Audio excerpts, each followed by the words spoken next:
அறிவு திருவிழாவை விமர்சிப்பது இருக்குல்ல, அதுவே அவருக்கான அ எந்த அளவுக்கு அவர் ஒரு அறிவுபூர்வமான மனிதராக இருக்கிறார் என்பதற்கான அளவுகோலாக இருக்கிறதுன்னு தான் நான் பார்க்குறேன். ஏன்னு கேட்டீங்கன்னா, திமுக நடத்துது, அரசு நடத்துதுன்னு பார்க்காதீங்க.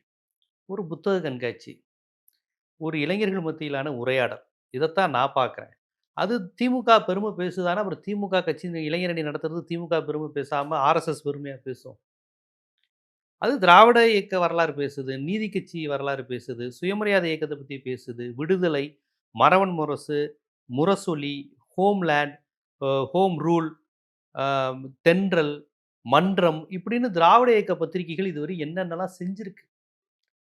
திராவிட இயக்கம், இயக்கம் நடத்தினதே பத்திரிகைகள வைத்து தான். ஜஸ்டிஸ் பார்ட்டிங்கிற பேர் எப்படி வந்துச்சு? ஜஸ்டிஸ்ங்கிற பத்திரிகை பேர் தான் ஜஸ்டிஸ் பார்ட்டி. திமுக காரங்க அமைச்சரவையில உட்காரும்போது திமுக ஆட்சிக்கு வந்து அமைச்சர்கள் ஆகும்போது, அமைச்சர்கள் ஒவ்வொருத்தரும் 5, 6 பத்திரிகை ஆசிரியர்களா இருந்தாங்க. இப்படி ஒரு காட்சிய இன்னைக்கு நம்ம எங்கேயாவது பார்க்க முடியுமா? ஒரு கட்சி பத்திரிகை மூலமாகவே வளர்ந்ததுங்க. பத்திரிகை மூலமாவே சமூகத்தில உரையாடிக்கிட்டே இருந்தது. அதுவும் அந்த காலத்தில தமிழர்கள் இந்த அளவுக்கு பெரிய அளவில் படிக்காத காலகட்டத்தில், தமிழர்களை படிக்க வைப்பதற்காக பத்திரிகை நடத்தினது. "தமிழா படி, தமிழனே படி.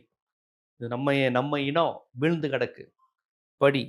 ஆரியத்துக்கு எதிரான கருத்துக்களை உணர்ந்து கொள்." இந்த பண்டிகையில் இத வந்து பெரியார், அண்ணா, அ கு குத்தூசி கு குத்தூசி குருசாமி, கலைஞர், கண்ணதாசன், நாவலர், பேராசிரியர் அன்பழகன், கிருஷ்ணசாமி எல்லாருமே பத்திரிகை நடத்துனாங்க. நம் நாடு, காஞ்சி தலைவன்.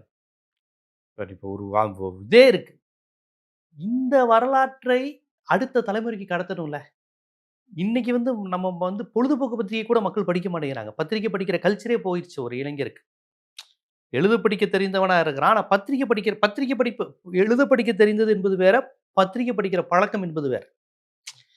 ஒரு புத்தகத்த படிச்சா பார்த்தோனே பயப்படுறான். பெரிய புக்கு சைஸ்ன்னு. ஆனா அன்னைக்கு பத்திரிக்கைகள வீட்டுக்குள்ள வாங்க முடியாது. பொது நூலகங்கள்ல உட்காந்து படிப்பு வட்டம்னு ஒண்ணு வச்சு, அதில பெரியார் இப்படி சொல்லியிருக்காரு. எம்.ஆர். ராதா இத பண்ணியிருக்காரு. என்.எஸ். கிருஷ்ணன் இத சொல்லியிருக்கிறாரு. நேருவுக்கு கருப்பு கொடி காட்டியிருக்கிறாங்க. மதுரையில இந்திரா காந்திக்கு அடிச்சிருக்கிறாங்க. எம்ஜிஆர் திமுக விட்டு விலக போறாராம். எஸ்.எஸ்.ஆர் வந்து எம்ஜிஆரோட சண்டை போட்டுருக்காராம். எஸ்டிஎஸ் எம்ஜிஆரோட சண்டையாம். மீண்டும் நாஞ்சில் மனோகரன் திமுகல சேர போறாராம்.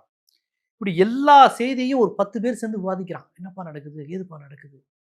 இப்படிப்பட்ட அறிவிப்பு சூழலில் ஒரு 50, 60 வருஷத்துக்கு முன்னாடி தமிழ்நாடு இருந்துச்சுன்னா, அதற்கு காரணம் திராவிட இயக்கம். தந்தை பெரியார், அறிஞர் அண்ணா, கலைஞர், நாவலர். இது எல்லாத்துக்கும் முன்னாடியே பத்திரிகையின் மூலமாக சனாதனத்தை எதிர்த்தவர் அயோத்திதாசர்.